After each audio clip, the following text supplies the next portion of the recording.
Hey, med spa owners. Today, I wanted to talk about how to really provide a luxury experience in your med spa and to give you some tangible examples and some things to think about to help you differentiate your offering and the perceived value of the experience you're providing your clients. So, this is a really competitive space. I was just doing some research in preparation for this episode, and I was looking at industry growth charts in terms of like number of new businesses opening relative to demand growth. How many more people are actually getting these services done, spending money on services like Botox or injectables, just as one example. And there is some evidence that the industry, in terms of competition, is growing faster than the demand for services. So both of these things are growing, but if the number of competitors is growing at a faster rate than the demand of consumers, then what does that mean? It means we're competing for market share. And in certain places in the country, this is already happening. If you're in a densely populated area, an affluent area, you probably have a lot of med spas around you. And it's all about creating a luxury experience that creates stickiness, because ultimately people have options. And if they feel like they could get something somewhere else at an equal or better outcome for a lower price, they're going to do it. Or at least a lot of people will. So, how do we make our practices as sticky as possible? And how do we provide a luxury experience in our med spas? Here are a few ideas to help you do that, to stand apart from the competition. And the fun thing about these are, it's not rocket science, but there are a lot of people that know they could be doing these things to differentiate their service offering and the experience their practice provides, but they're not doing it. So action becomes the variable for success, right? The people that act and implement some of these things are just additional elements of providing a luxury experience. You're going to stand apart from the competition. So let's go through some ideas today. The first one is the importance of the first, few seconds someone's in your med spa. So we did our team retreat recently, and on that we talked about how important it, after some conversation, we had discounted how important photos are of your practice. If people look at your Google business listing and you have photos of a rundown office that look like they were taken 15, 20 years ago, leave something to be desired. If you have photos that look like, hey, this is a modern place that's up to date, the office looks nice, to some extent, people are using how nice your office looks as a proxy for how reputable your business is. And we all do that. It's a form of bias that's built into us. If you see an old rundown building, a hole in the wall in a weird part of town, you're going to assume certain things about that practice, whether they're true or not. So how do we provide a good experience here from the get-go? So one of the things that came up on a previous episode, I think it was Dr. Sylvia Tuthill, if I'm remembering correctly, but the idea of a signature scent. And if you have multiple locations, a signature scent that's consistently used across locations, because scent creates brand memory. I have this, for example, weird one, but the store At Home. I love the smell of At Home for whatever reason. I don't know if it's intentional or if it's a combination of just the things that are in the store, but I thought it was funny. We were in there with my in-laws when they were visiting, and my father-in-law walked in, and the first thing he said, he goes, "It smells really good in here." And I joked with my wife because I always say that too. Like especially like when they start busting out the fall decorations. It's hot here in Middle Tennessee in the summer. I get excited when like the seasons start to change and we get into like fall and the holiday season. And walking into At Home and smelling that thing literally is like a little dopamine spike for me. So create a signature scent. Really easy thing to help create an elevated experience out of the gate in your med spa. The host or the concierge greeting you by name. We just went on our ninth wedding anniversary dinner a few weeks back, and I had put on the reservation that we were going for our anniversary. And when I walked in, every single person we interacted with at that restaurant said happy anniversary. The front desk welcomed us and said happy anniversary. The waiter came up, first thing he said before he even asked us what we were here for is he said happy anniversary before we were even there. So can you do something where people are greeting your customers by name when they walk in? So there's a book called Unreasonable Hospitality I read recently, and he talked about going in and actually researching and finding pictures of the customers online that had booked reservations so they could recognize the face when they walked in and greet them by name. Like, how cool is that? Talk about going above and beyond. So if you can do something like that in your med spa where you're welcoming people by name, it's not a cold front desk experience. You're meeting them at the door, walking them down to a seat, whatever you can do to elevate that entry, the better. So think about some options and some opportunities there. Like at the restaurant, I noticed on our table, we had one black and one white napkin. And when I looked around, every other table only had one color napkin. So my assumption was they were using that to pass information along to let people know we were there for our anniversary. So that's maybe how our waiter knew, for example. So again, get creative, but think about how you can do some more of that in your practice. This episode is brought to you by MedSpa Magic Marketing, my agency. We help med spas and aesthetics practices grow with more effective marketing strategies. And I know that's a vague phrase, right? It's a vague claim. So I have an offer for you. I offer this to any new prospects. If you're interested in exploring another marketing option, a new agency, or just getting into Facebook, Instagram, Google Ads for the first time, I'd love to show you why we're different, what we're doing for clients.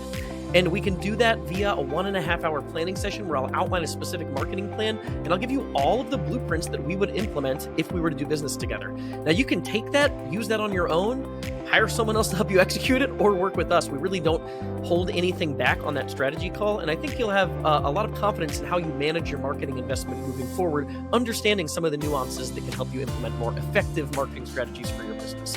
So if you want to do that, you can go to medspamagicmarketing.com. Easy one that a lot of you are already doing, complimentary snacks and beverages. So could you do something that's fun and seasonal so people look forward to like whatever the drink is on hand? Could you do champagne for VIPs?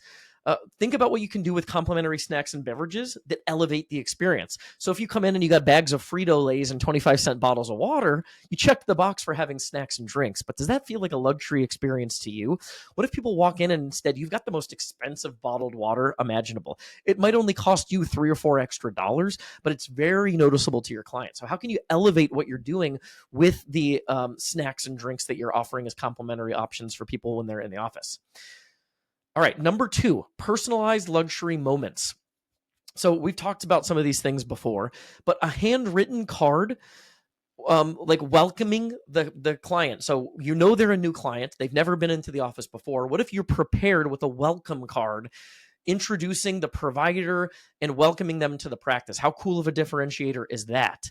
On the way out the door, can you give them a personalized product sample bag, like a welcome bag that's not just off the shelf, that's handed to everybody? Maybe you have some options and an SOP for your staff on how to put together a customized welcome bag for new clients. Differentiate the experience there. Again, making sure that you're remembering the birthdays and maybe treatment anniversaries and providing surprise and delight opportunities for your prospect via those personalized luxury moments. We're in a group of other agency owners, and the owners of that group, Josh and Yesenia, do a really good job of adding these touch points to like different coaches and members of the community. They're phenomenal about staying on top of those personalized luxury moments. For example, when a member of the group is speaking and we're down there in Miami, they've got like welcome gifts in the hotel ready for the speakers with handwritten cards. Find those types of opportunities. Number 3, luxury magazine cover level aesthetics. So what can you do in office? Like backlit treatment rooms with adjustable lighting. Make sure the displays where your products are really nice instead of just cluttered shelving. Do you have white glove cleanliness standards in the office? So when people walk in the room, it looks spotless, like no one's ever been there before. High-end looking decor and setup. So remember, you can have high-end office decor without spending a ton of money. There are plenty of affordable options for decor and bells and whistles to make your setup feel luxurious without necessarily spending a ton of money. People aren't checking the brand name on the bottom of the chair. So keep in mind, those things do matter. We're in the business of aesthetics, and the aesthetic of your practice demonstrates to some extent how seriously you take that. Number 4, high touch point boutique level communication. So elaborating on point number 2 here. I talked to somebody recently who told me they do handwritten welcome cards 2 weeks post-appointment for every new prospect that comes in. How many of you are doing that? We're in a business that's reliant on retention and stickiness and getting people to fall in love with us so they stay with us long term. Why are we missing those types of opportunities? I loved that. I think everyone should be doing something like that. So handwritten cards 2 weeks post-appointment, a welcome video before the appointment. So if you're looking at your list of clients for the day and you've got 3 new patients on the list, what about having the provider or the injector actually film a video welcoming them, telling them they're excited to see them later or the next day? Very few of us are doing that. I thought that was a really good idea here. After the treatment, video summaries from the providers. So here's as a reminder, I know we went over in an office, but here's what we did today. Here's what to expect. Here are aftercare instructions. Checking in with prospects and not a generic automated message. So many of us are trying to automate everything in our business right now and AIify everything. And the reality is, as a med spa, the products and the services that we're offering are largely commoditized. The service and the experience is what differentiates us. So check in with people, do it authentically. Have the providers actually have a list where they're texting and calling people a couple weeks post appointment to check in on them, show that they care. Hey there, wanted to briefly interrupt the episode to make a quick ask. If you're a podcast listener, it would mean the world to us if you leave a review for the podcast, whether that's on iTunes or Spotify. It's something I hadn't really remembered or thought of asking for, but it does help us show up more frequently so that we can reach more people with the information that we're providing. So it would mean the world to us if you'd leave a review on iTunes or Spotify, if you're listening on audio. If you're watching on YouTube, make sure to hit the subscribe button so you're in the loop for future videos and you don't miss any of the content that we're putting out. Number 5, those surprise and delight moments. So the things that the catalyst here, this is another thing from Unreasonable Hospitality. But what could you do that your patients would be so excited that they would share it with others online, right? They're going to post about it on Instagram and a story about how phenomenal the surprise and delight moment was. So anything that you can do to think about how to surprise and delight your prospects, add those to your SOPs, incorporate it into your treatment plans, make sure that your staff knows that that needs to be on the radar. Number 6, VIP and membership luxury add-ons. And I wanted to talk about this because I think you have to be careful. So some ideas here are, do you have some sort of extra element of luxury that pairs with exclusivity? So like a members only lounge, VIP only events, invitation only events, things like that.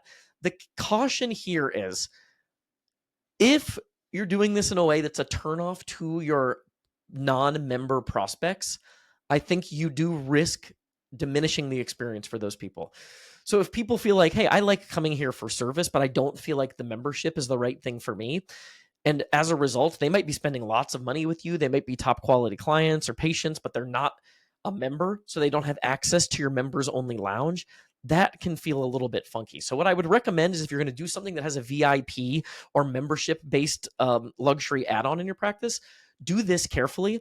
So maybe members are automatically in the VIP program, but clients who have been with you a certain amount of time or spend a certain amount of money, they're also invited into that VIP experience. So it's not just exclusive to the one thing, members.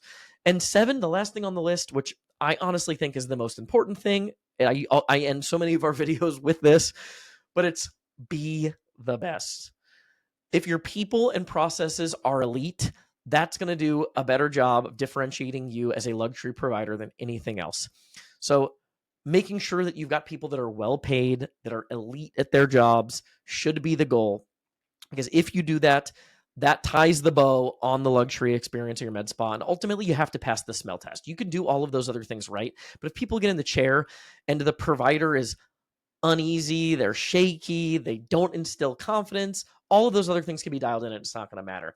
If your front office staff checks the boxes in terms of following the SOP, but they're awkward and clumsy and don't have personality skills and don't present well, that's going to leave something to be desired too. So ultimately, you're going to need to be the best.